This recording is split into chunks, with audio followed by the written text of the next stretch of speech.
Okay. Hello, everyone. I'm really glad to have you all around this meeting together today. The idea is to discuss a bit what's the future for GBS and what you expect post-COVID, let's say, situation in your organizations. Very quick introduction of the participants. So I will start with the ladies, of course. We have Julie from Kellogg's organization. You are responsible for the Europe business part. You are Europe business partner for GBS and responsible for operations in Europe. We have Aurelia, who is my boss as well in UI and responsible for the region for intelligent automation and advisory in Romania for the EY organization, and will be able to share with us a bit of a perspective of what's happening also around us. We have Sergio from, welcome Sergio, from BAT organization. You are the HR director here in GBS organization. Luca from Procter & Gamble. You are the Europe responsible for operations in Europe, sorry, for the GBS organization, and responsible for the Bucharest site of P&G as well. And last but not least, Mauricio from Michelin. You are also the responsible for the operations, GBS operations here in Bucharest. Welcome to you all. I will introduce myself very quickly. Guillaume Macczak. I'm an associate partner at EY and responsible for the offers to our GBS clients locally and worldwide. So very glad to have this meeting set up with the ABSL. And before I forget, and if we don't have the time, I would like to thank Andrea and Christina for the organization part of the ABSL. Thank you very much for everything you did. Without further ado, maybe we'll start the discussion. So first of all, I'd like to know in your respective organizations, very high level, how did you deal with this crisis, day one, let's say, in your organization, and what was maybe the biggest surprise you had, being a positive one or negative one, of course, but I think negative was the crisis. So what about the BCP you had, and how did you overcome this crisis, this day one in the crisis? Julie, maybe you want to start this one? Yes, sure, thank you. So I think in the early days for us, we'd obviously been watching the circumstances and how things were evolving in Romania, in Bucharest, and we'd actually planned to do what we call a service rehearsal, which is where we took everybody working from home to test our technology and processes and things. And actually, what actually happened for us is that we went from the planned service rehearsal straight into working from home. So a real test in terms of technology, people, process, etc., which is great. And so we kind of flowed into that really fairly seamlessly. In terms of what the big surprise is I think first of all our technology works. I think we were fairly confident with that. But I think overall, and as we've evolved as we go through, is a real agility of the team. And you know, the fact that we've just kind of got on with it, getting the job done, and really progressing well in the current context. Thank you very much, Julie. Mauricio from Michelin, would you like to share? Yes, Guillaume, thank you. Yes, actually, also it went quite smooth at the beginning. We were using work from home since years now, so most of us has an experience and on spending a few days per week working from home. So from that point of view, it was relatively easy to handle the transition. I must say that for some teams, in some periods of the month, we didn't have work from home. I take finance.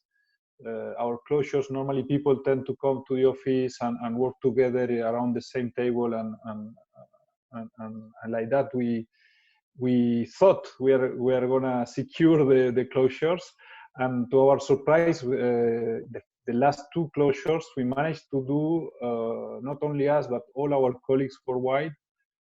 We managed to do the closure with nobody practically in an office, so that was a big success. And again, a big engagement from the teams to get the job done quickly. In the surprises, I would say, is that even if we rehearse a lot our business continuity plans in the past, I think the particularity of this crisis is that it happened in every place at the same time. So we had to face things like, for example, all of the sudden connectivity issues started to appear because our colleagues from North America started to connect to the system, and we didn't have enough infrastructure in place to manage such a big amount of people connected through VPN. So our IT team fixed it very quickly, but that were the main, let's say, things we had found, but very mild so far. Mm-hmm.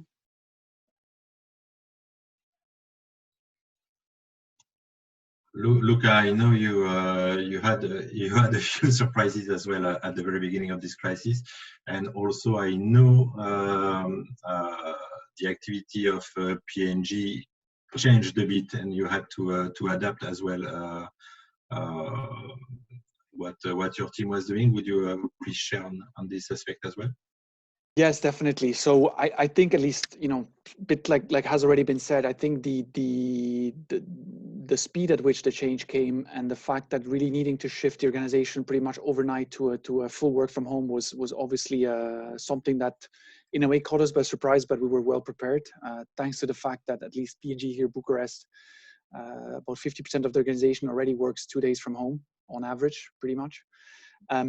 But it's really the type of work that became quite interesting, because we got into a very kind of fast-paced environment of needing to shift supply chains, needing to completely rethink some of the business continuity for the actual business. So not necessarily as GBS, but really for how we protect the ongoing supply of our materials and the goods and services we provide. For P&G in particular, given we're selling obviously you know, cleaning products, home care products, these have become, you know, of bigger importance, if I can say like that, in the current environment, and that required us also to really get very creative at, again, how we support those. We had a few bans in terms of supplying or importing goods from China, so had to look at local supply chains and support the business in enabling them those pretty much in sometimes a couple of hours, really, in terms of activation. And what was a very nice story out of this was actually we created a kind of 24/7, we called it control tower pretty much, which was a kind of follow the sun model between our 3 service centers between Bucharest, Manila, and San Jose, to literally have 3 shifts where we would basically protect each other on business continuity questions coming from anywhere across the world. And whilst this was exhausting to some point also for the organization and the people in this kind of task force, it was hugely rewarding also, and was seen as really us being able to also contribute, you know, and really make a difference, because it was about sometimes even, you know, supplying safety masks, sanitizing gel, whatever that is, right? And so it's kind of a crisis mode, but also very rewarding from an employee care point of view as well. Thanks a lot, Luca. Maybe I will ask the voice of HR. We are very lucky to have Sergio with us. From a purely HR point of view, I know this has been a challenge as well. This has been a challenge as well, because lots of HR processes are actually not so easy to be dealt remotely. Let's put it like this. Did you have any surprise on your side? Did you have any challenge to overcome when it comes to the full hire to retire, I would say, topic for BAT? Thank you. So I think very similar to what Luca and Mauricio were saying, we were thankfully quite well prepared with the right BCP planning in place. Some of these cases, we had rehearsed before, we had updated, and you ask yourselves, when is this actually going to be needed? And then we quickly saw the useness of it, and it enabled us to respond quicker and in a more structured approach with less improvisation. We were already piloting as well, working from home. When I say piloting, is we were doing 1 day a week, and we were very keen on extending flexibility. So we were planning about going 2-3 days a week to increase flexibility. And then when we wanted to then push the organization to go at 100%, we did have the question back of our heads: is this going to affect productivity somehow? And the quick, immediate response was, thanks to the processes in place, thanks to the support also from line managers, and overall feedback from the organization, was that productivity pretty much remained stable. If not, in some areas, we did see some peaks of activity that were triggered due to a different way of work, a different way of setup that we had to quickly adapt to respond to the business. And productivity, again, from all areas that we support of. We do financial shared services, HR shared services, some areas of procurement, data analytics. Quickly and throughout the whole period, feedback from the organization was positive. From an HR point of view, this required us to also respond quickly into being able to do activities remotely that in the past we had the ambition to do, but we quickly realized that we could have all 2,000 employees across all 3 sites. So we operate Costa Rica, Malaysia, and Costa Rica working remotely. And really the office was a space that was more required now to congregate, right, and have social interaction. So we quickly managed to test this hypothesis. And I think some of the surprises in the way was how digital transformation was accelerated. We saw our colleagues in IDT respond very well, very quickly, with some changes that in the past might have required, months of discussions and governance approvals. And very quickly, we managed to ramp up some technical changes that were required to improve connectivity speeds, system accesses, flexible remote support. Decision-making also became much more agile. So similarly to what Luca was saying, we set up a COVID control tower team that started meeting, twice a day, then started going daily, then every other day, and reducing frequency as it was required. But this decision-making was structured because we were, again, basing it on our business continuity planning. But it enabled us to also be very pragmatic and agile in terms of decision-making. We were really running sprints, every day. And similar to Luca was saying, because we have this global presence, we could almost have it running 24/7 when we could have an update from and leverage on our global scale to also get best practices from other locations and implement in Romania specifically. So overall, to respond to your question, no impact on productivity. The other one we wanted to test very closely was employee engagement from an HR point of view and a people point of view.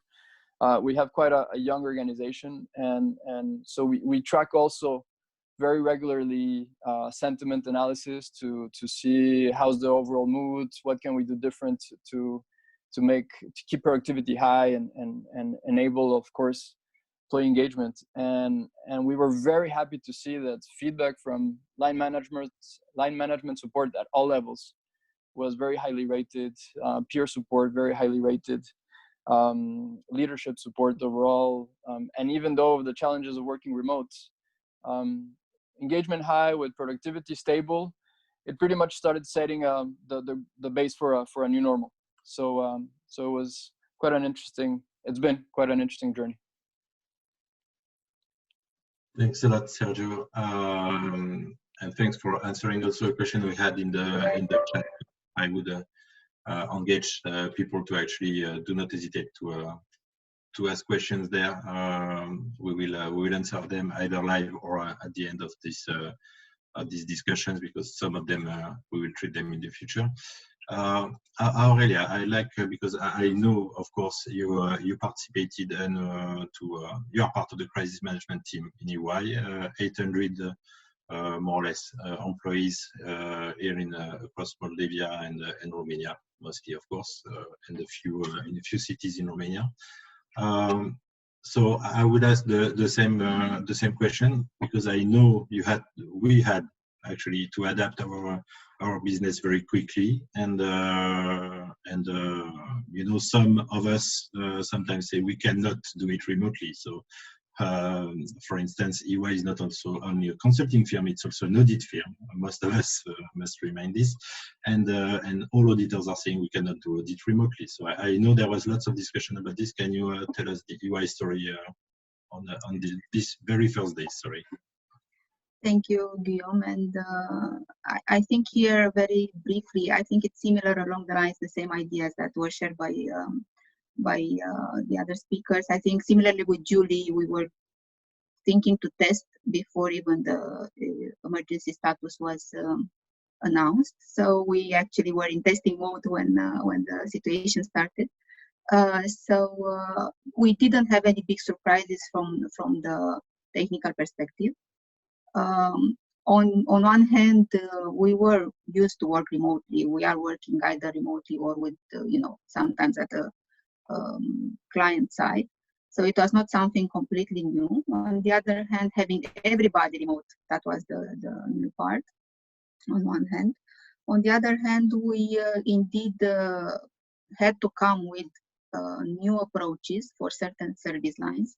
And as you mentioned, in the audit, our colleagues started to come with ideas of having even the stock take being done remotely with technology and so on. So coming with completely, we might say, innovative ideas, or there were ideas that before were not considered seriously, but now we were forced to use them. But I would say for us, the biggest attention was more on the human aspect, because the processes and technologies, they work. While in terms of, as with all the employees in all the organizations, the fact that we were remote to increase somehow the frequency of connecting with our teams, and that put an extra overload on all the normal agendas and normal workload. But I think all in all, we were in a very good shape to work remotely, and everybody confirmed the same. And even more, I think, as a mood for the employees, we saw more an increased engagement, a willingness to contribute more and to come with completely different ideas than we were discussing in the past. I think to add on this, because I had the discussion as well with some of you around this table, and also some other, let's say, companies and shared service centers. We saw lots of solidarities as well in the very first days. Lots of acts for communities, let's say, even teaming up, some companies teaming up together for causes and communities, either in a worldwide global program or a very local one from time to time. I know all companies represented it, participated one way or another. I've checked actually when I was preparing this discussion to some extent to the communities.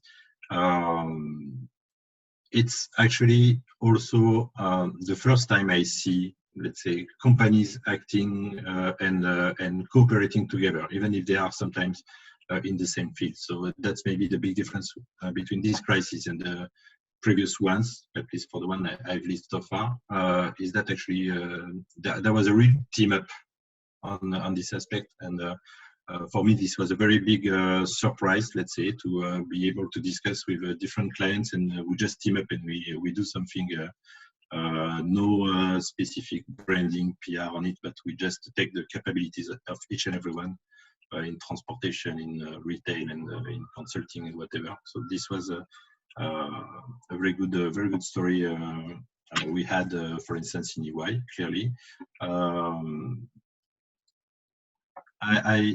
We also, I was making this point to Tom, because we are also in a people business. So that's even mostly a people business. Let's put it like this. They are more or less the only assets we have here in our company. So how do you plan to handle the, let's say, return to the office?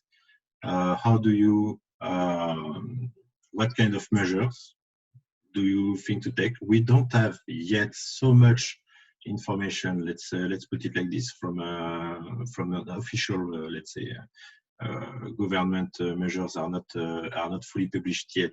Still, tomorrow we are supposed to be able to come back to work. So, how do you handle your people, let's say, for this return to office? Do you return to office? Maybe that's another question we should ask. And maybe Sergio, can you explain us what you plan for BAT, since it's a very hot HR topic today, I would suspect. Thanks, Guillaume. So so first of all, yes, we plan to return to the office, and we will do this. Of course, our main objective is to ensure the safety of employees and families through this transition, whilst offering flexibility and maximizing, business productivity. So specifically to do this, we've been working on some assumptions because there was no full clarity from government authorities. We've been capturing, of course, some updates that have been coming up throughout the week. There's still some areas we need to clarify. And that will enable us to confirm, for example, when can we commit as a date to start. So far, we're still clarifying some of those final measures. But overall, I think we're taking a similar approach to what my colleagues might be also planning. Is we're ensuring we're not fully going back into the office at 100%. So we're doing a ramp up plan where we're actually planning to start at around 10% of our organization. We're making it voluntary, so our recommendation is still to have people working from home. And in this process, we will, of course, ensure we put in the right safety measures, as in we're still finding how we do it, aligned to local regulation in Romania. Temperature checks, triage, that we have the right. Of course, we've been cleaning the office throughout the period to ensure the right cleanliness. Social distancing within the same office. We had a plan around ensuring we have the right setup of working locations so that we respect the minimum distance, and around that, of course, maintaining flexibility for this period. And then we're slowly ramping up to a higher volume, where we're calculating that by around maybe end of the summer, we could have, as an ambition, up to 50% of the organization as capacity wise. So if you see, even by the end of the summer, we're not going 100%. Out of the 2,000 employees, around 1,200 are in Romania, and it's quite a busy office. Performance has been working quite well remotely. Employee engagement, again, and employee well-being remains our main priority. So we're looking at it again. We're not rushing. We're looking into the right necessary measures to ensure safety in this transition, and of course productivity for the business. So that's high level. So some of the things we're thinking. Just because we have the question in the Q&A section, do you use a specific tool for sentiment analysis, or do you just do it on a survey kind of mode?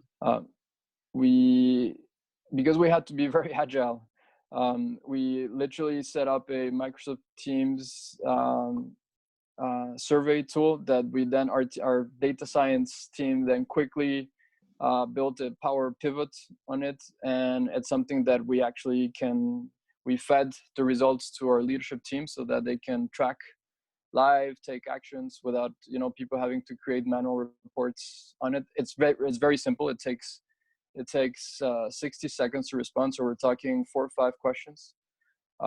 It's not the overall, engagement and high performance type of question. This is much more focused on how you know, how are you feeling today? Do you have the right communication required to do your job? Do you have the right support from your line manager? And just capture, we would be testing it, and as we would be getting feedback, we would then quickly respond and show the organization where we are picking up the voice. Yeah. Thank you very much, Frank. Thank you. Thanks a lot. Is someone else running some sentiment analysis or survey like this in his company? If yes, can you share? And did you notice any change, maybe if you were also running this in the past compared to let's say the business as usual, I would say, sentiment you had? Yeah, so Julie here, so I can kind of give some insights as to what we've got a global and a regional perspective on sentiment pulse check of the organisation during the change. We ran one a couple of weeks ago. Well, first of all, kind of step back, we've done, you know, obviously the regular daily check-ins with the team, making sure they're okay through the leadership teams, but we did actually run one from a European perspective. And in terms of technology, people feeling connected, we got some really good feedback, not only in terms of respondents for Bucharest, but also in terms of quality and where people are in this journey, because everybody's in a different place. So kind of meeting people where they are. Interestingly, what we did get, people really looking for development during this time as well. So not only doing what they need to do, but also asking us to clarify how we're going to do things differently in terms of personal development, other things, other channels that they can link into for building their skill set. So really good stuff, which was great because, again, you know, we're doing some really good things from a performance and a delivery perspective, but also people also wanting to continue, which is great, that whole development piece as well. The other thing that we've kind of done to link to that as an output of some of those initial responses, we had a health and well-being week. We've got an education week going on that's giving people access to some great pieces of information, different access to learning. So, you know, again, it's about being agile in this new world that we're operating in, but also continuing that learning and development journey as well. Thank you, Julie.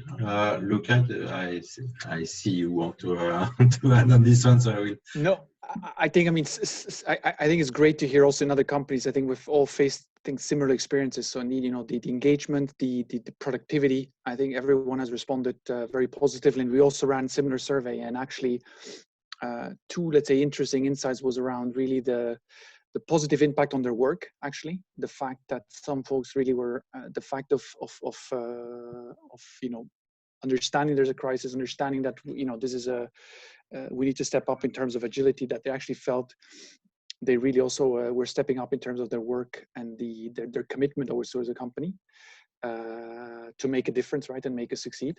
And the other one is more on a human level, that this crisis somehow seems to, people felt that they actually connected even more on a human and kind of employee care point of view, if I can say, right? So I think it was very humbling to see just the amount of you know, sporadic, but also you know, very subtle, let's say, initiatives that people took in terms of staying close to their people, between peers, between superiors and others. On, you know, they had coffee time, they had wine time, so wine and dine, just to chat, you know, stay together. And especially for those that potentially living alone, right? No children, no necessarily partners. And they kind of created a sense of community, which was really, really, again, powerful, I think. So for us, really, it's been a great to also, you know, understand a bit better what drives the organization in these times. And also to obviously then encourage this going forward as we hopefully obviously get also back to some more normality. Yeah. Yes, I would like to say, yes, it's a bit the same atmosphere in Michelin side. I think one of the reactions or the things we discover in this crisis is the fact that there is no distance now, because in the past we were thinking, oh, we cannot have a big town hall because we don't have space to put all the team in one go. It's not practical, so on and so forth. And now we are having quite a lot of communication directly with the leadership of the company. And I mean, even from the board of directors, when we have to share the results, business results, we are now doing it via Teams. So, and it seems very basic maybe today, but we didn't have this reflect in the past. It was seen as something more complex to organize, but now it's just happening. Meetings that we were having coffee with the boss, something like that. We were doing, and now actually the people participating to this kind of event can be in Romania, can be in France, can be nowhere, anywhere, and we still have it. So it's a bit this new sense of community that is being created throughout the crisis. Thank you very much, Mauricio. I have the same actually feeling that the last comment you made. So the distance actually disappeared, and we are closer to the people who are quite far. And I observed in EY being also a global organization, we have no issue nowadays to connect with remote. We just need to keep sure, that's my personal feeling as well, that we stay connected to the people that are close to us physically as well. So sometimes there is this lots of opportunities opening because you can connect to anyone, and you just need to ensure that you still connect to the ones you need to connect to. So it can also create some kind of confusion sometimes to see that there is no distance anymore, and this creates too much opportunities, I would say, and then the choice is harder actually. I'd like also to touch base maybe in this return to office with Aurelia, maybe if you are okay to present what EY is planning, because I know that, for instance, we don't plan to come back to the office tomorrow. So this is a decision that was made among others. Can you please elaborate on this one as well? Yes, yeah, thank you. For us, especially because as a profession we can work remotely, we decided that it is for the moment safer for our employees to continue to work remotely. Also because the logistical aspects, as you also noticed, and some of them, they require some work to be done. It takes time on one hand. On the other hand, anyhow, we will not be able to plan the full return. So the preliminary plan is to target 15th of June. I start working to the office, in shifts. And the percentage is actually, we did some survey internally also to understand, depending of course on the type of projects we have and the type of activities the teams are working on, to be able to see which is the percentage of the teams that need to come back. Of course, on a case by case, this is happening probably everywhere. People are coming when there is a need, a specific need. But then looking for the logistical aspects, we need to make sure we are putting them in place properly. Thank you very much, Aurelia. I was discussing with one colleague recently. He said, no way we come back to the office because we are on the 20th floor or 18th floor, and we'll have to wait like 1 hour before we can take the elevator. So we prefer actually, we prefer save the time and stay home, even if we are requested. So I think this is clearly that there will be a before and after, and during this crisis. And if you can only be 2 or 3 people by elevator, you will think twice before going to the office if you have to take them. If you're on the first floor, maybe you can handle. Yeah. Plus, there is this comment that we received also from colleagues, and because I also see here a question regarding the employee sentiment versus working from home versus brick and mortar. Clearly, on one hand, everybody wanted to work from home in the past.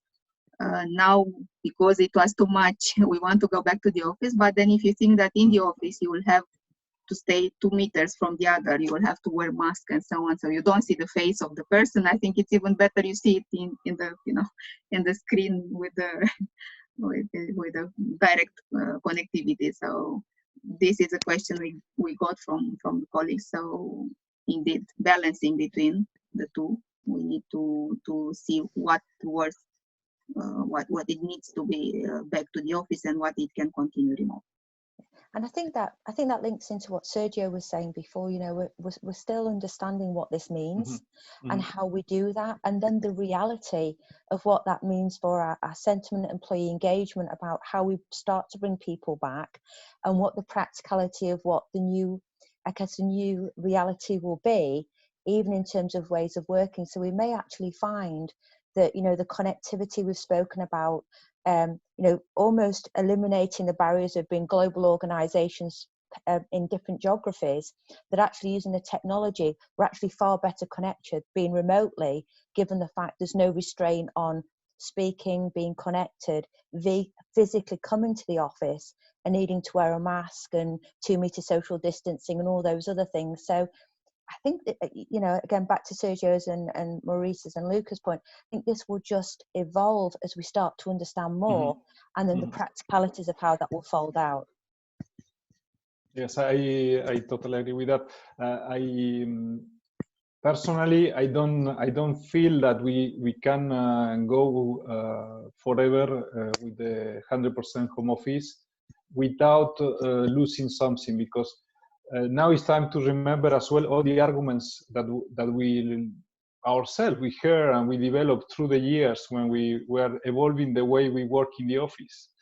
There is a reason why we have the offices as we have them today, without the boxes and with plenty of spaces to interact. I like very much some ideas that had happened in front of the coffee machine between people that would never program a video call to say, hey, let's meet to have an idea. It won't happen like this. So I think we don't realize yet what we are losing by being at distance. For sure, we are discovering all what we win with being in this situation. My personal feeling is that we will have to find the right equilibrium between, let's say, physical presence and work from home, even without mask. Even when the virus will disappear, I think we will discover that we cannot do much better with the right combination of both. That's my opinion now. I think the good news is that this crisis has bring a lot of people to discover home office. I think we in shared service center or BPOs working from home was not new for most of us. At least in our case, it's an industrial company. Many people, colleagues I discuss, that has been in the company for 20, 30 years. And they told me, Mauricio, it's the first time I work from home. And it's great. It's possible. So I think that little thing is what will drive changes for the future. So a lot of people in our organizations are seeing that, come on, you can work very well from home, you can be productive, you can have very good interactions, and therefore it opens the way to other ways to work together in the future. Maybe one observation, and please do not hesitate to wave your hand, or if you to get the word on this one. Most of the teams that you have in the GBS organizations are actually also teaming up on a business as usual way with people abroad. So this is a principle of GBS. So they are used to this distance, let's say, with some of their colleagues, most of them being in Europe. So I understand what Mauricio was saying with us. Actually, they discovered the positive part of it, but I know also that there is always, because I had the chance to work in such an organization as well, there are always complaints about this distance working. There was actually complaints about this distance working. My internal client is not is complaining about the proximity we lost, etc., etc. did you observe during these 2 months that we just went through the opposite sense, I would say, and actually this distance disappearing with also with your clients, not only between your team members, but with your internal clients? I don't know who wants to take this one.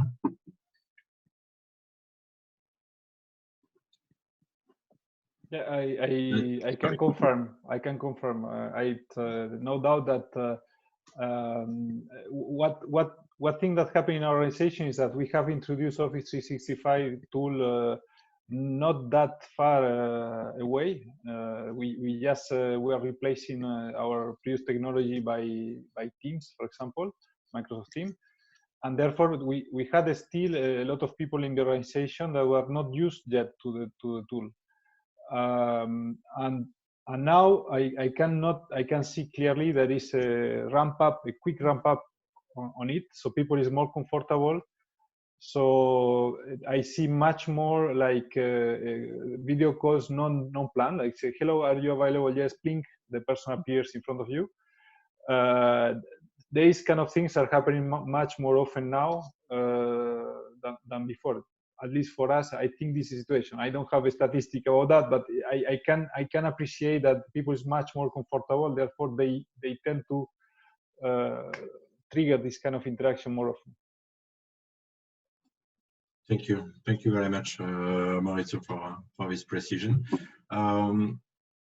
Also, did you implement in your organization, let's say, some ways of improving the engagement, or just ensuring that the teaming up, so managing people with distance is a bit more complicated? Did you add specific, I don't know, trainings, learning and development initiatives, or any other way of bonding your teams together?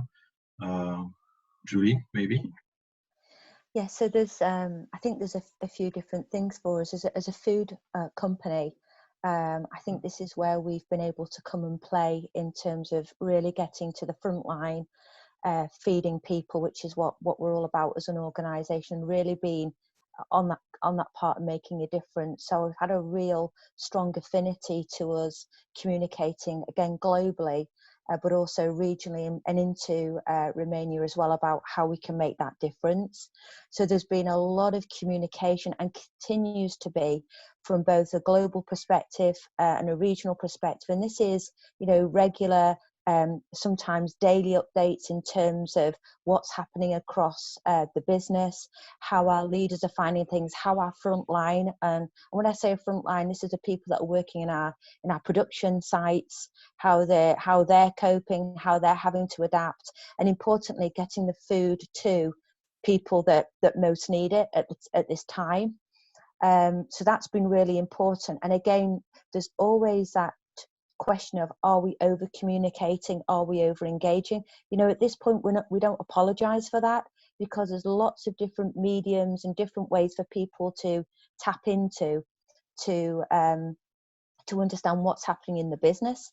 So I think what this has done for our GBS centre, a couple of things. One, I think it's got us really firmly on the map of how we make a difference and how we work with the organisation. And there's a lot of, response from the business on that and recognition, which is great. And I think secondly, we're learning a lot more about what happens in the organisation, probably quite a different way than what we would have known before. So that's from that perspective. We have a regular broadcast with the team from GBS. We go live. It's not always perfect, but we're giving as much as we can in terms of updates there as well.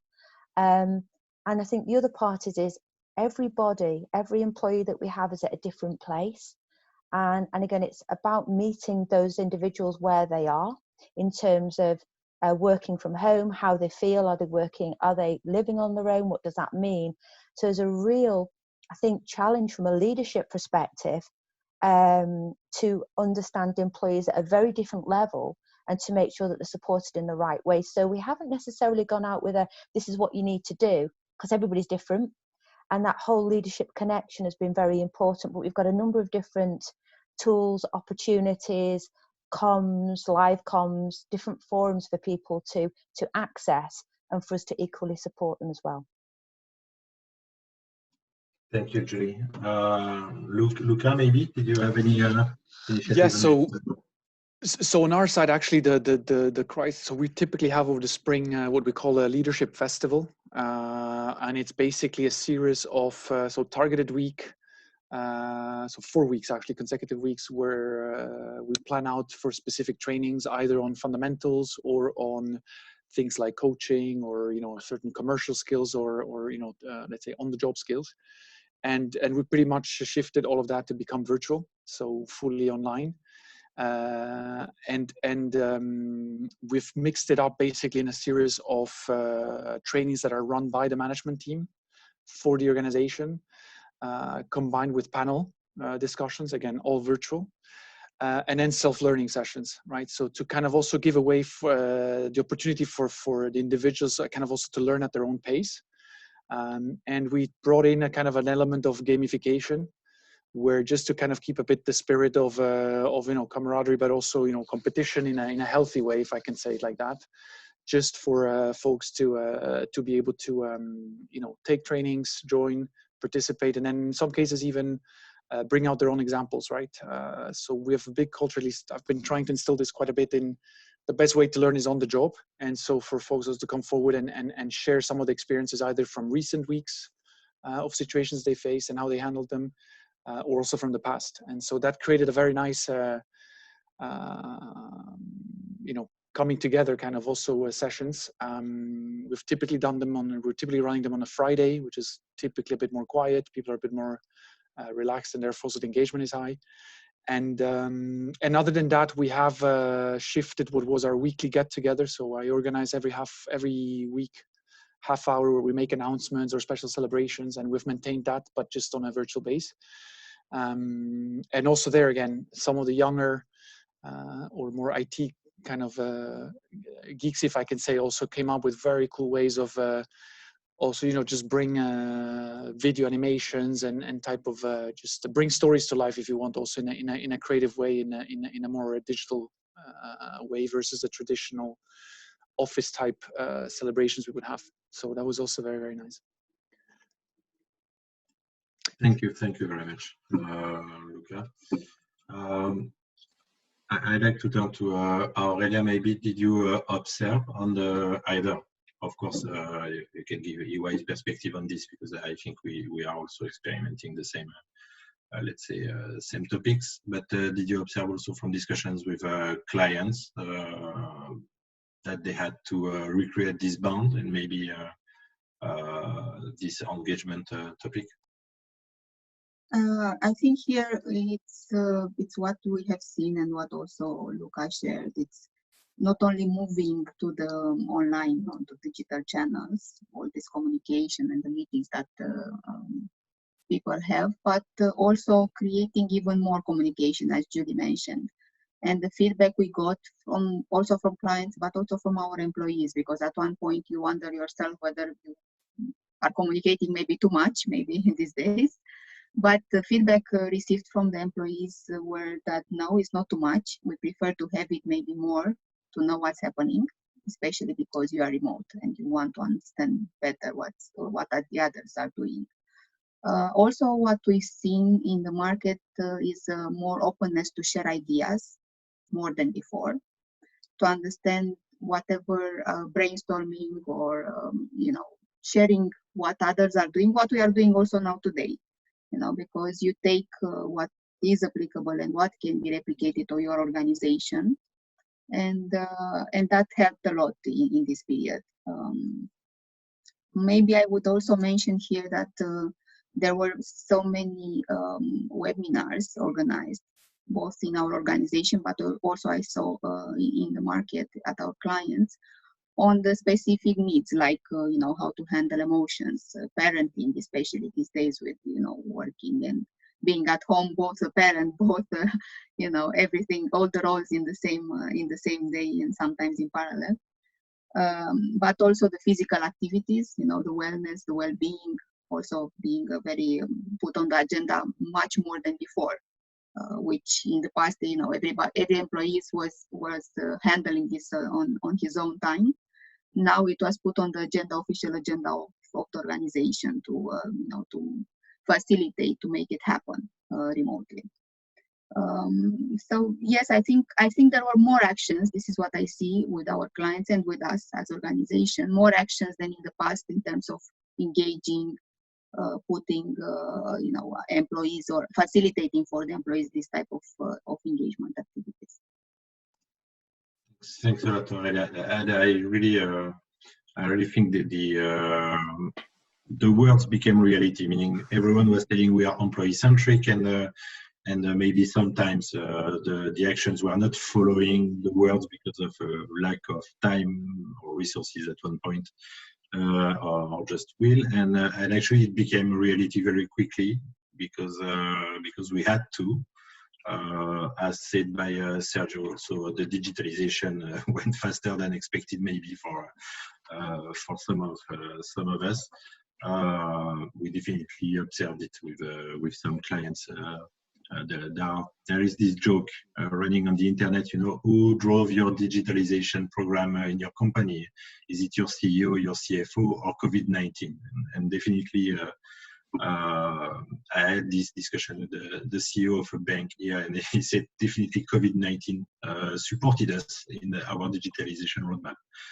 So this for me, I would like to take this joke, let's say, to open maybe the last part of the discussion, and maybe the most important one. How do you see, let's say, the future of your organization? And you don't have, let's say, to commit on anything, but we are just between us, you know. So no one is really listening. It's okay. But just how would you expect things to be?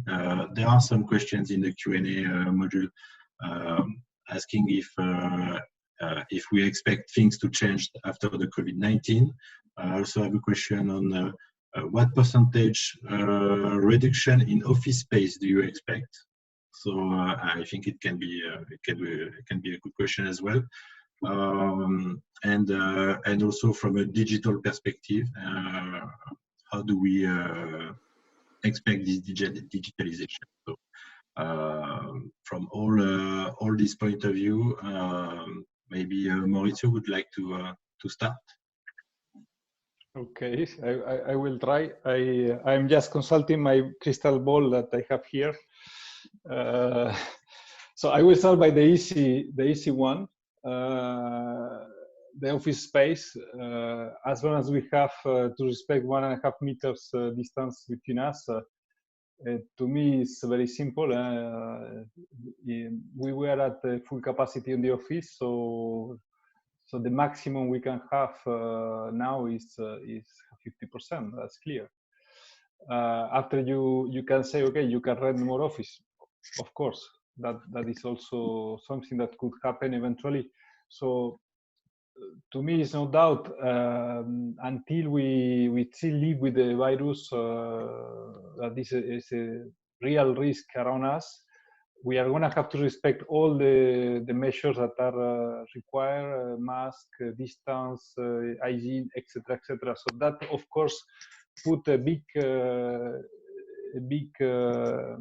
constraint to coming back to the same level of occupation. That's my opinion. Okay, so yes, in the near future, I think we are not going to utilize the office in the same way. So that's the first point. Second, I think here there is one big unknown is to me is what I was mentioning before. What will be the consequences of this distancing, either positive or negative, in the long term? In the short term, we start to understand a bit what it is. In the long term, is not very clear for me. But I can imagine some evolutions. The first one, as I said, the more important one to me is that often when we are in shared service center, is change management effort until you get well established and so on and so forth. There is always a change management in organizations to say, okay, this is good to go into shared service center, this is not good to go to a shared service center, and so on and so forth. I think with this crisis, many people has to admit that activities that were considered not possible to be run remotely are being run remotely now. So nobody can tell us, no, it's not possible, because we are doing it, and sometimes we're doing it better. So that's also something that can help in reshaping the sourcing strategy of our GBSs. And there are other things that I don't know how it will play, but the way we allocate activities between different continents, maybe this crisis will bring some light, or we will want to cover certain risks in a different manner, and therefore we can have a readjustment on the activities footprint. I don't know in which sense. I understand that in some locations, like Romania, it could be a good thing for Romania after the crisis. So it could be good because it's nearshoring in Europe, and honestly, we have a lot of good points here in Romania. So I think that could be a good outcome for Romania, could be to come up with as an opportunity after the crisis. So that's what I think. So maybe easy transition, because less effort to do change management, because now we are going to discover that we can work at distance in many things. I wonder if we are not getting a one step closer to things we heard some years ago. We heard about this idea of virtual shared service centers. That was a very idealistic idea in the sense that sometimes this has been used as an excuse not to do shared service center, because we just name people, you are part of the shared service center, and you just leave it where they are, and that's not a virtual shared service center. But maybe this can open the door to a certain degree to do some movement in that sense. In the past I was not very convinced. Now I say, why not to source some activities in a city, other cities in Romania? Why not to try some teams, some activities from other cities, without having to go with the full investment of putting an office and all the effort that required. So I don't say we are going into that direction, but I am saying that as of today, there may be light out of the tunnel, and so there may be good things coming out of the crisis for shared service center industry. Okay. Thank you, Mauricio. Luca, your crystal ball view on this from a P&G perspective? No, so I mean, I agree with a lot of what actually all of Mauricio said. I think it's going to be interesting times, right? To see how we wash out of some of these learnings. I think the element of being able to demonstrate and show that we can do much more work from home, and therefore the famous discussion of, no, I need to be next to the client, I need to be next to the business in order to do the job properly, I think will be heavily scrutinized, or more, scrutinized in the future. I think it's also at the same time a realization, right? To say, well, let's maybe lean forward, right, and be a bit bolder and a bit more aggressive also in how we look at some of these when the opportunities come, right, to move work. So I do expect indeed a bigger shift. I see it already happening, at least in P&G, where we're having bigger discussions on, further centralizing even some of the work in the shared service centers, as we look at growing the value equation that we're driving versus just scaling the work, right? So in other words, being able to demonstrate that we can also add value even though we're sitting, further away from the client, but because we bring a more integrated solution or integrated approach to the solutions that, to the questions or business challenges that are coming up. At the same time, also from an office presence, occupation, and so forth. So before the crisis, we as P&G have been growing quite a bit here in Bucharest, and so we're actually discussing about potentially needing to expand. Now we're actually talking about we probably should only have half of the office, right, and basically just live with what we have, but in a much more agile way, and therefore, kind of use this as an opportunity to also revamp our traditional thinking of the office space. And how we actually make it a very vibrant place also to come in, so that people still want to be in the office. And when you're in the office, it's a high kind of energy type engagement, and then you get out and go back to do your thing from home. The thinking here again being that you give the agility, but at the same time also you prioritize the fact that you still want to have certain meetings with the proper vicinity, if you can say. I think that's I think Mauricio said this earlier. I think it's very dangerous for us to think that we will always be able to just work from our computers and just kind of build organizations and, team spirits, cultures, etc., just via that. I think that would be sad for the future. But at the same time, I personally, I'm here as an expat. I was just having the discussion with some of my leadership yesterday, right? It's, you can also ask, like, do you even need expats to sit here in Bucharest, right? And if we're anyways running the organization from a computer, so from a cost point of view, we also have to be honest on, maybe we could just be sitting as well in our home country and running this. But I think that's again not the intent, right? And not the spirit, at least how we're looking at it. My firm desire is that we're coming out of this with I think a much bigger appreciation of time, of people's times, people's also personal lives, and the fact that we have a lot of, balls to handle at the same time, and things to keep up in the air, and that we'll be much more precious about how we use our time and how we also use it more effectively, on being choiceful of when a quick, video call is sufficient from wherever we are, a car, or an office or a home.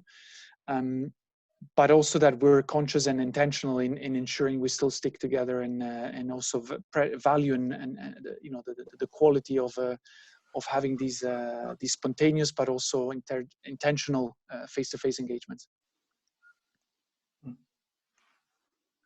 Thanks a lot, Luca. I actually I was thinking, that there are lots of opportunities to cut costs. So let's face it, GBS organizations. Priority is the labor cost arbitrage. Usually, we start with this. We may discover additional value along the way, but usually the starting point is around cost reduction. And when you grow and you mature, usually we ask also GBS to be part of this cost reduction. Do you see a movement in this area as well, and then maybe an opportunity as well for GBS? Because I see from some discussions that there is a push on the digitalization part. I know also from previous discussions I had with some of you that travel, let's say, may not be as necessary as it was in the past. It's true for GBS. It's true definitely for EY. As some of you may know, we took an engagement to be carbon neutral by the end of 2020, before the COVID topic. So it will help us, I think, in this to reach this target. But we are not the only one to have this kind of commitment. So being on travel expenses, maybe less cost overall also, and office space maybe may change, even if we have to invest a bit in changing the space. Do you plan to have such a roadmap for digitalization and fund it, let's say, in a way with cost reduction in other areas like travels or any other topic? Maybe to let you the time to think about it, I will ask Aurelia, because I know it's a discussion we have in EY specifically, and we are traveling too much to be honest, from a pure sustainability let's say point of view. So Aurelia, can you give us EY perspective, and maybe afterwards we come back to our invitees and speakers. Yes, it's true that this period gave us the opportunity to reduce the traveling, which in consulting, it is known that it is very much. So on one hand, people were really satisfied during this period that they were staying home with families. That's a reality. On the other hand, I think also, as was mentioned by Luca, I think it was an acknowledgement that people are more open to understand the personal implications of each of the people that you are working with, to understand that there is a mix of activities that that person is doing.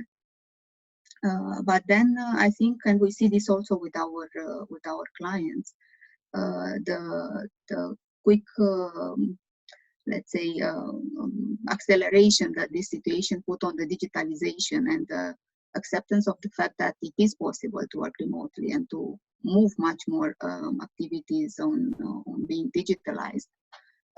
It will continue and actually will accelerate the adoption of various digital tools and so on. And even from the automation perspective, for example, there were several discussions even in our organization, how much we can make use of automation activities or automating activities and so on.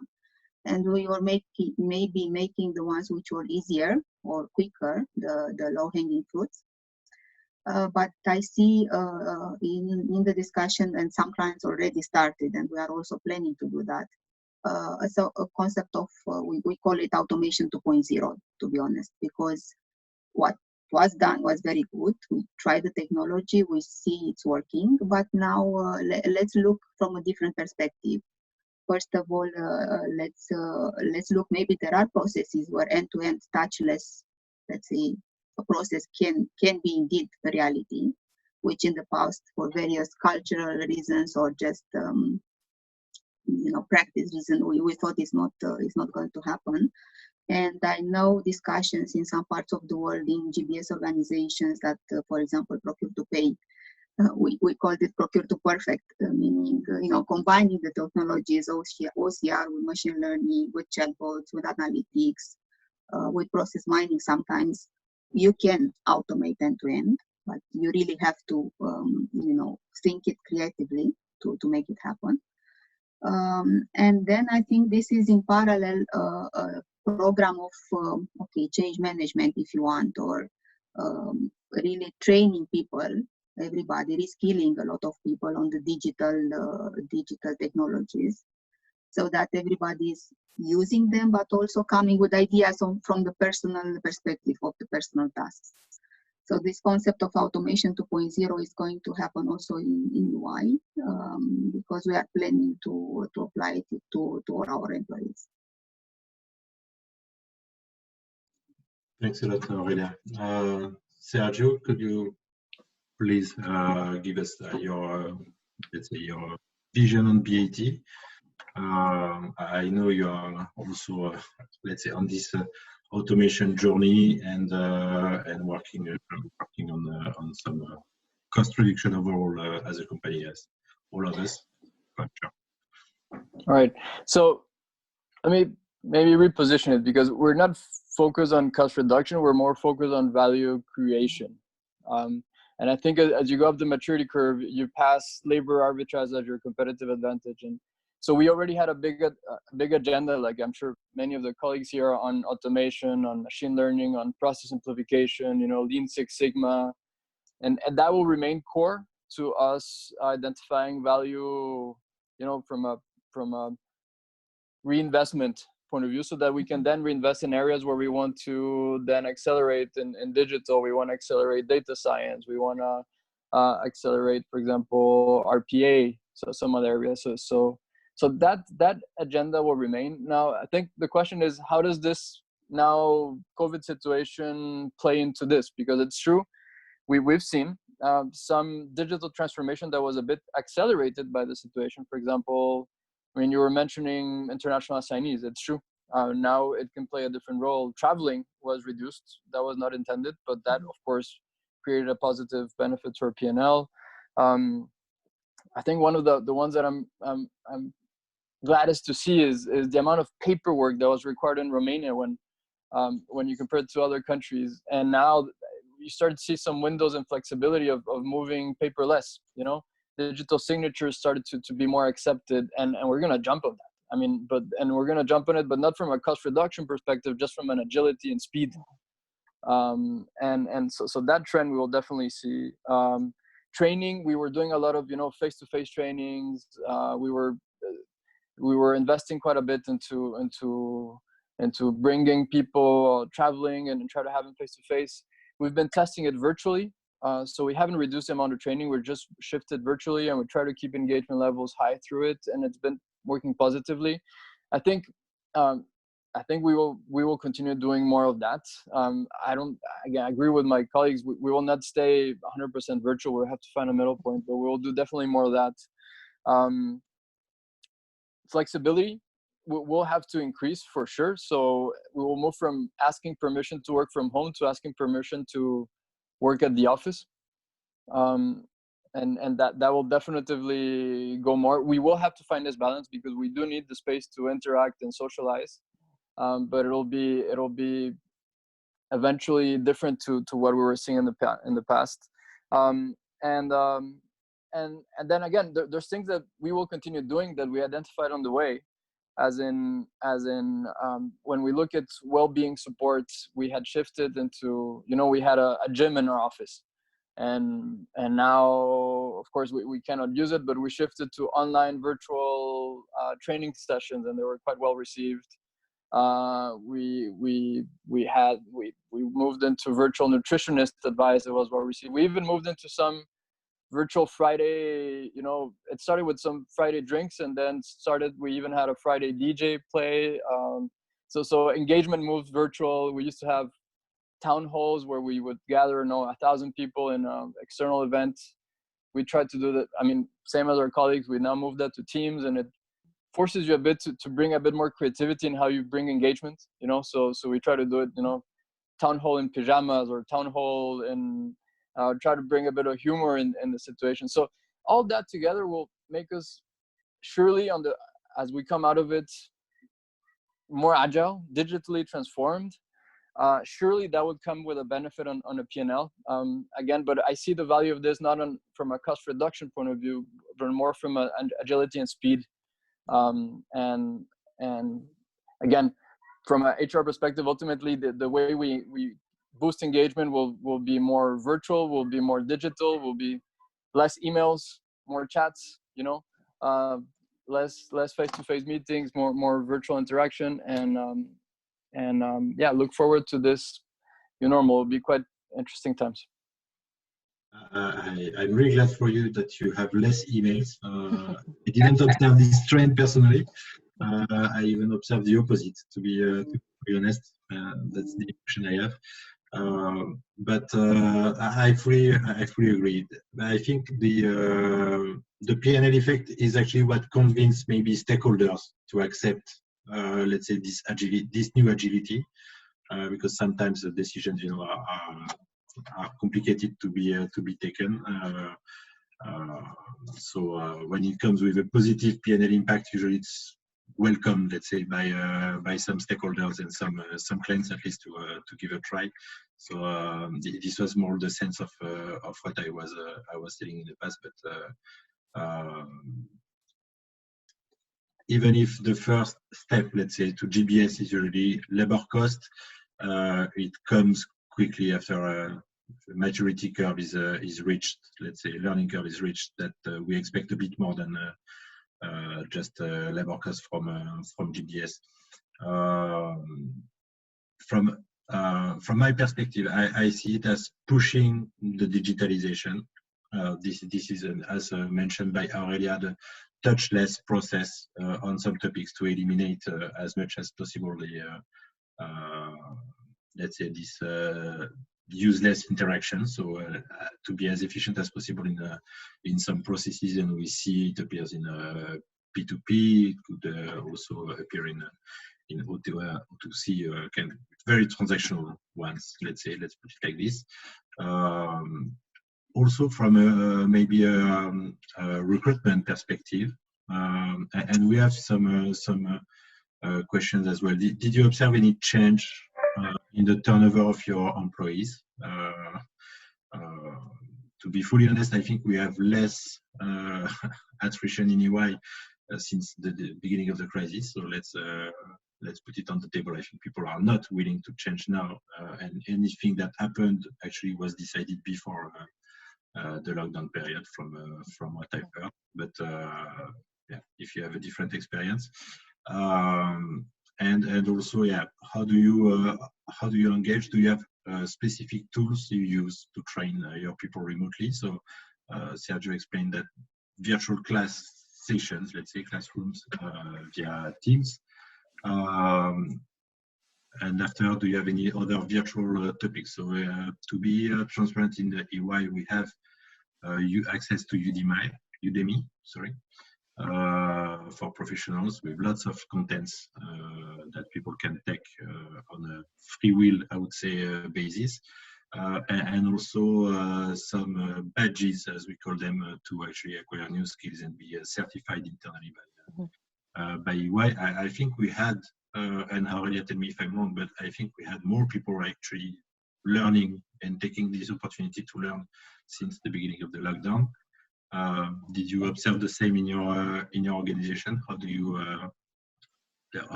let's say, supply this demand in terms of new virtual learnings? Julie? Yeah, so we haven't taken a prescript approach, but all the things are out there for people to be able to access. So I mentioned earlier, we have a learning portal where there's lots of opportunities for people to gain and get access to. We also responding to ask for other types of training opportunity as well, so we're responding to that as well. But a lot of it is, and I think we kind of talked about this before, people now are in an environment where whatever their family commitment is, whether it be whatever that is here, is really important. And that then becomes their workspace, and also becomes their kind of out of work, out of family kind of relaxed space. It's all kind of become one. So the access and the flexible access to that learning is really important. So we have a number of different things. I think pretty much what Luca and the others have kind of talked about, different learning modules, things that people can access at a time that works for them to make it more flexible. So it's not stilted and it's not something that they have to do at a certain time. And we've put some recognition behind that as well, where, we kind of create a moment where people are kind of signing up, doing things, we're tracking that, and then we're recognizing that from a kind of reward and recognition perspective, not necessarily financial, but also kind of that recognition piece as well. So we've got a lot of things out there, but equally are listening, learning and responding also to what other people are looking for as well. I think that's really important. I think if I can just build on Julie's point, what I found also very interesting is that this, so fully agree with what you've said, and indeed there's this ask for an agility, right? Of hey, let me learn at my pace, let me learn and the times I need, and on the topics I want, versus to call it prescriptive. So there's still a curriculum we're trying to follow on certain skills in terms of certifications and certain roles, right, for the certifications they need and so forth. But I think that what's been, so two trends coming out of this was also a very strong demand for kind of softer skills, right? Of remote management, of how do you, employee care, things that, it's not that we were born with them, right? So kind of help me, leadership, how to navigate these waters. And I think this came then with another ask around finding that balance also with having more, rather than prescriptive trainings, more of discussion rounds or discussion tables, which we combined with, let's have coffee, pick a top. So we would have the organization coming up with topics that they want to hear, and then set up select groups to just basically discuss, right? Scenarios, cases, how would you handle this? Or, hey, I have this difficult situation, how would you go about it? And get kind of advice from the rest on how to handle, right? Things that you would typically do in an office environment. But in this case, you don't necessarily want to, so that has worked very well.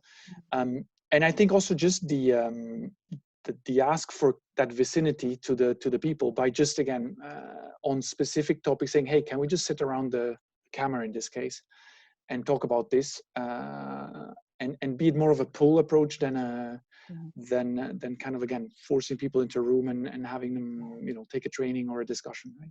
And I think that has come across, obviously, as much more genuine, more engaging in a way also, and actually people feel they've learned much more out of that, because also they're kind of, we're addressing specific situations they're facing, and they're learning from the others. They're seeing that they're not the only ones dealing with the same situation. And in some cases also they bonded, right, with other people, giving them good advice. And sometimes like, oh, actually, I love your idea, let's talk more. And boom, they would go offline and connect separately, right, to kind of get that even peer coaching, right? So thanks a lot, Luca, for this perspective. We have 10 minutes left, so it's, let's say, 2 minutes each for each of us to maybe let's put our hope. What do we expect from this crisis? And I would let you spend more on positive note, maybe, on what you would personally expect for you, for your organization, for you, meaning you and your people, your organization at large, and also for the future. So I will start so that you have 1 minute to think about it. I really hope that actually we will be able to quickly meet each other again, being with some clients, of course, but also with the teams in EY, maybe with some restrictions at the beginning, but at least so that we mean a bit of social contact. And the second thing is that I really hope for our organizations that the solidarity we've seen during this episode will actually remain and will create a momentum for more initiatives like this, where we in EY team up with other companies to actually support some communities. And I prefer seeing this kind of thing than individual initiative just for PR purposes sometimes. So I really like this momentum we have, and I hope this will actually remain in the future and can bring lots of values to our people and organizations as well. So this is my wish. Mauricio, you start. Okay, thank you. I saw you were peaceful, so I was suspecting you were ready, actually. No, I honestly, I think it's amazing how in industry we can be from different, let's say, business areas, but when it comes to shared service center, I think we all have a lot of things in common nowadays. So it's this is what I was thinking about. Looking for a conclusion, honestly, the positive things. I take one this travel question. We discussed Guillaume some time ago about the footprint, the carbon footprint that we have as a shared service center.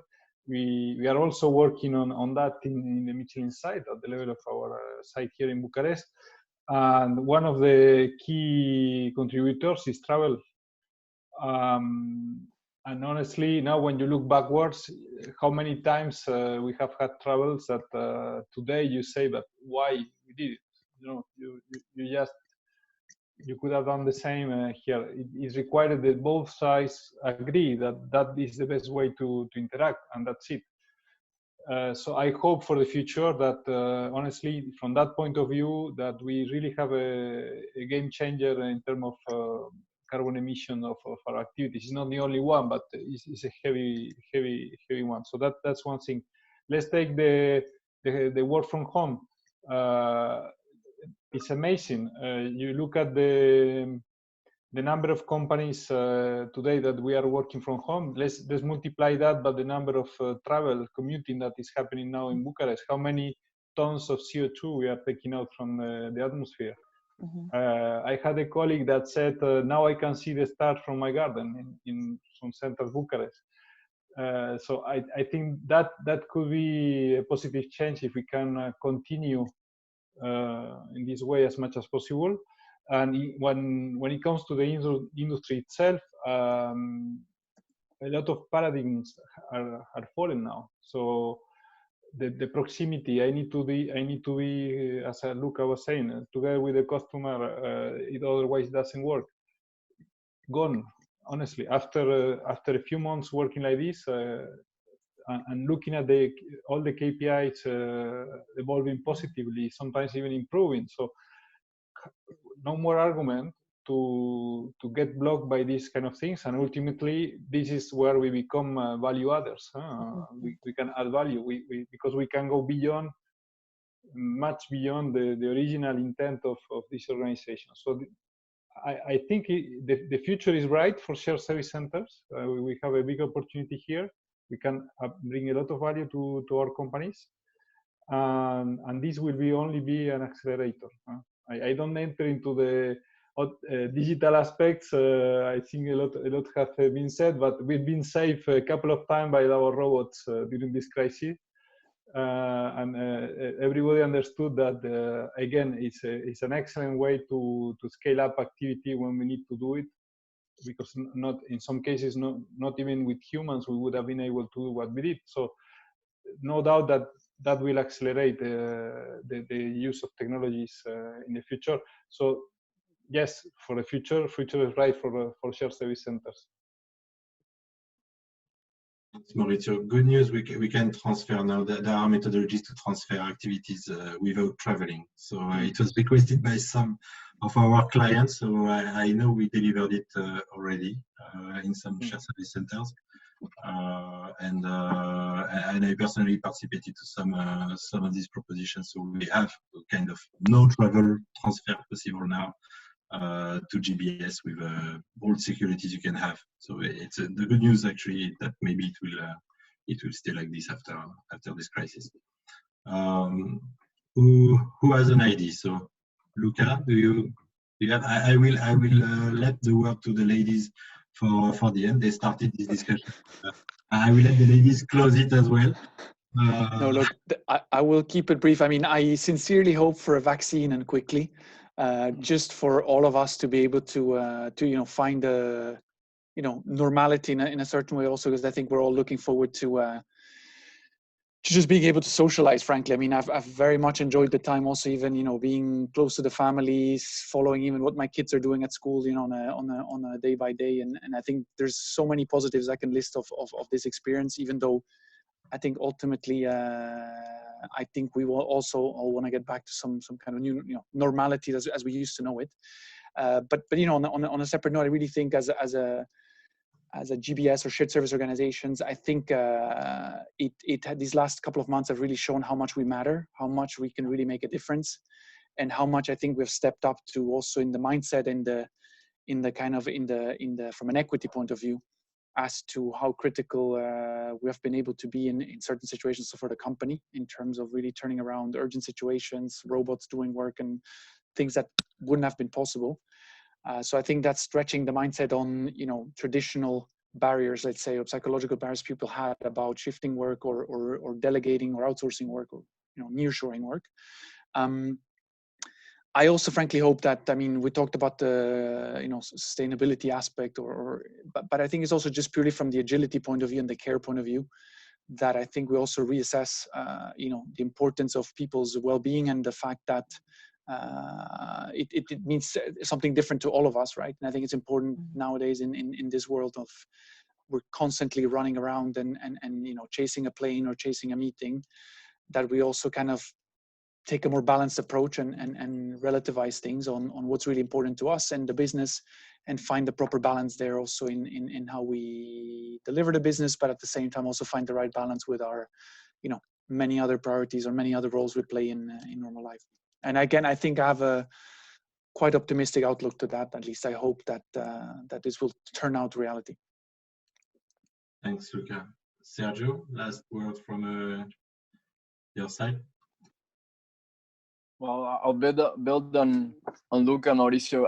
I hope for a vaccine quite quickly. I think this will all give us a chance to quickly go back into socializing, interacting, hug each other. But yeah, so on the positive, we were on a journey of transforming, and we've seen how it accelerated a big part of this transformation. I see a bigger role of GBS supporting now the business as the whole, you know, relationship to consumers is being transformed. So I very much look forward to see GBS playing a bigger role in this, and us leveraging on this momentum. I very much look forward to the increased conscience that has created in all levels, like we mentioned, you know, impact on environment, on employee well-being, on you know, even health, family time, and again, we were aiming at creating a best place to work, and now the challenge is, how do we create this with a more, you know, we leverage on this to respond to the situation organization, and to having a more flexible organization whilst boosting productivity. So looking forward to that again. Thanks, Sergio. Julie, lots of things have been said. So I was going to say all of the above, all of the above. But you know, I think the thing from a value that I'll take away from this, from a company perspective, and I think we've said it, but maybe said it in different ways, kind of takes us back to the core values of the Kellogg company, and people and food and those things are super important. I think this in itself, this situation has presented us with a real opportunity to show our equity and our value to the organisation, and has really helped to create and foster the relationship both backwards and forwards with the organisation, and actually been able to showcase that whilst we are the engine of what happens, that's kind of how we see ourselves. The business have a real appreciation for that as well, not only in what we deliver, but also our people, our talent, and all those other good things as well. We're all working virtually as an organisation, so everybody's in the same place as far as that's concerned. So that whole agility piece and how we work from that, I think as we go forward, my kind of near and medium term is people's well-being, okay? Making sure our people are safe and well, number one priority for us. And with that, we're going to learn as we go, because we've talked about the changing of restrictions. We talked about what that means. We're going to have to remain and be even more agile as we kind of navigate through that piece. And I think that will help us to formulate and understand what travel looks like. I don't think it will be as much, but the reality is there will be some. Don't know what that looks like. And then really just to help us create on that journey as we go. You know, I think that's really important. And it's okay to be agile. It's okay to over-index on that. And if it doesn't work, you know what? We'll step back. We'll learn quickly and we'll redirect ourselves. So a lot to kind of reflect and consider on, but all of what my my co-panelists have kind of shared on that piece. And of course, the carbon footprint and everything else that we need to think about. Thank you. Thank you very much, Julie. And last but not least, I would say, Aurelia, last word from your side.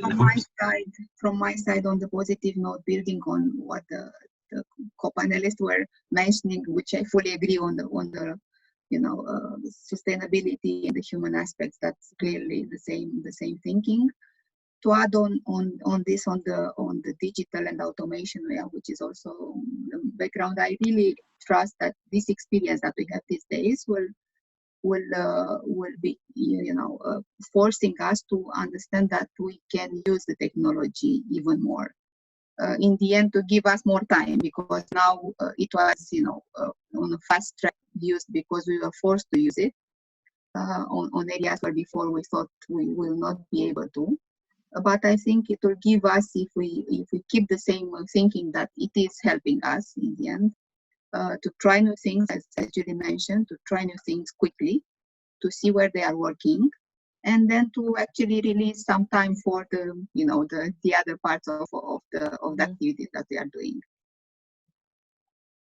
That's all from me. Thank you very much, Aurelia. I'd like to thank all of you, and again, ABSL for the organization of this event and putting us together around the table, or face to the camera. Let's say, let's put it like this for now, and soon to be around the table maybe. Thanks a lot. I think we answered all questions that we had in the chat. So thank you very much for that. and I wish you the best for the next steps, and maybe for the return to the office part. Thank you a lot. Thank you. Thank you, Guillaume, for organizing. Thank you. Thanks a lot, everyone. Thanks, everyone. Bye bye.